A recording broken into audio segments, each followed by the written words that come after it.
देखा अवतल दर्पण द्वारा जो प्रतिबिंब बनने की जो स्थितियां हैं कुल मिला के होती हैं 6।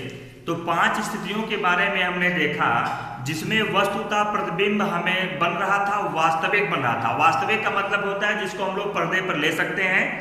और लेकिन जो छठवीं स्थिति है, प्रतिबिंब बनने की जो छठवीं स्थिति है अवतल दर्पण की, वो 5 स्थितियों से बिल्कुल अलग है। तो आइए हम देखते हैं। और इसमें ये भी प्रश्न परीक्षा में ज्यादा पूछता है कि जब वस्तु दर्पण के ध्रुव और फोकस के बीच हो तो इसका प्रतिबिंब कैसा बनेगा। तो ये एक तरह से मोस्ट इंपॉर्टेंट स्थिति है। इसको ज्यादा अधिकतर परीक्षाओं में पूछा जाता है इसको।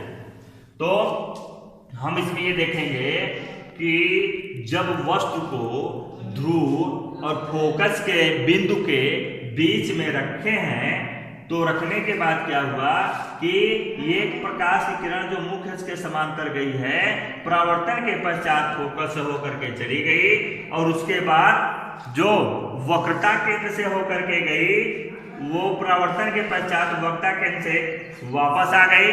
अच्छा, अब हम ये देख रहे हैं कि ये किरणें अभी पीछे की ओर, ये जो किरणें हैं जैसे ये परावर्तित होकर के गई है फोकस से, तो जब हम इसको पीछे की ओर बढ़ाएंगे और वक्रता केंद्र से जो होकर के जो गई है उसको भी जब हम पीछे की ओर बढ़ाते चले जाएंगे इन दोनों किरणों को, तो ये कहीं न कहीं एक दूसरे को काटेंगी।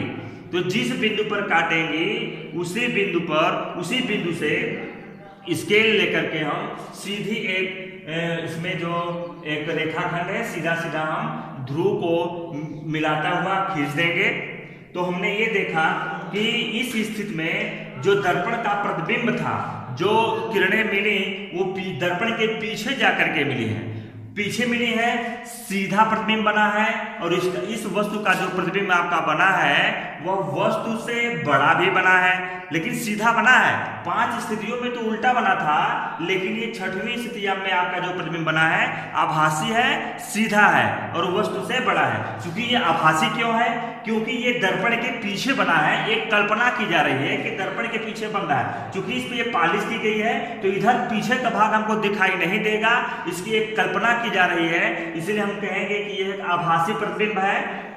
इसका मतलब ये हुआ कि इस स्थिति में जब हम वस्तु को ध्रुव और फोकस के बीच में रखेंगे तो वस्तु का जो प्रतिबिंब होगा वो दर्पण के पीछे बनेगा, तो वस्तु से बड़ा रहेगा, आभासी रहेगा तथा सीधा रहेगा। तो इस तरह से हमने प्रतिबिंब अवतल दर्पण द्वारा प्रतिबिंब बनने की जो स्थितियां हैं